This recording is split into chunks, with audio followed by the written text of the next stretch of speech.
आदित्यनाथ जिंदाबाद जिंदाबाद जिंदाबाद। लोकसभा चुनाव के पहले चरण के चुनाव को अब एक हफ्ते से भी कम का वक्त बचा है। ऐसे में बाकी चरणों में पड़ने वाले जिलों में प्रत्याशी तय करना, इसे लेकर राजनीतिक दल तेजी कर रहे हैं।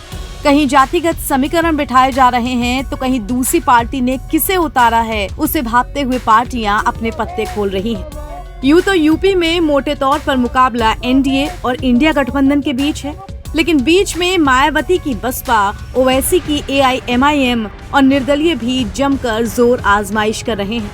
यूपी की 80 लोकसभा सीटों में से कुछ ऐसी भी हैं जहां बीजेपी सपा आमने सामने है, और ऐसे में अगर बसपा भी अपना मजबूत कैंडिडेट उतार दे तो मुकाबला गजब होगा। ऐसी ही एक सीट है गाजीपुर, जहां मुकाबला तीनों तरफ से तगड़ा हो चुका है। जी हाँ, माफिया मुख्तार अंसारी का गढ़ गाजीपुर, जहां से सीटिंग सांसद और मुख्तार के बड़े भाई अफजाल अंसारी एक बार फिर से किस्मत आजमा रहे हैं। यूं तो अफजाल ही चैलेंजिंग कैंडिडेट माने जा रहे हैं, मगर उनके सामने बीजेपी ने चुनौती के रूप में पारसनाथ राय को उतारा है। ऐसे में जनता अनुमान लगा ही रही थी कि दोनों में से कौन मैदान मार सकता है, कि इतने में मायावती ने भी अपना दांव चल दिया। गाजीपुर के मुकाबले को त्रिकोणीय बनाते हुए बसपा ने भी अपना प्रत्याशी उतार दिया। बहुजन समाज पार्टी ने यहाँ से डॉक्टर उमेश सिंह पर दांव लगाया है, जो सपा और बसपा दोनों के ही प्रत्याशियों को माफिया बता रहे हैं। क्रांतिकारियों का लीला रहा है, यहाँ कलम के सिपाही पैदा हुए हैं। ये दुर्भाग्य था कि कुछ दिन माफियाओं के चंगुल में रहा।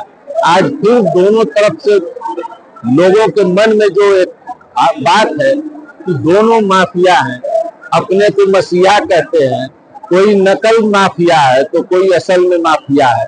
अब गजानन ही रक्षा करेंगे इन नकल माफिया और असल माफिया से। वैसे इससे पहले जब बीजेपी ने पारसनाथ राय को मैदान में उतारा था, तब अफजाल अंसारी ने उनके नाम पर चुटकी ली थी, क्योंकि बीजेपी ने मैदान में ऐसे प्रत्याशी को उतारा था जो अपने जीवन का पहला चुनाव लड़ रहा है। तो कहे हमें फोन करके पूछना पड़ा कि ये कौन है। फिर आप ही में से कोई सज्जन उनको इंटरव्यू कर रहे थे और उन्होंने पूछ लिया कि आप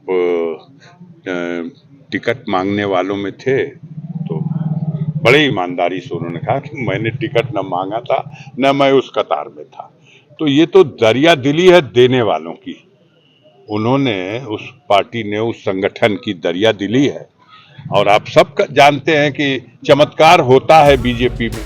अब हर पार्टी और उनका प्रत्याशी तो अपनी अपनी जीत का दम भरेंगे ही। जहां मुख्तार के गुजर जाने के सिंपैथी वोट्स अफजाल अंसारी यानी समाजवादी पार्टी को मिल सकते हैं, तो वहीं योगी जी के माफिया को साफ कर देने वाली छवि पर बीजेपी के पारसनाथ राय जीत सकते हैं। और इन दोनों के बीच बसपा भी अपनी जोड़ तोड़ में लगी हुई है। देखते हैं जनता का फैसला किस ओर जाता है। NBT ऑनलाइन की रिपोर्ट।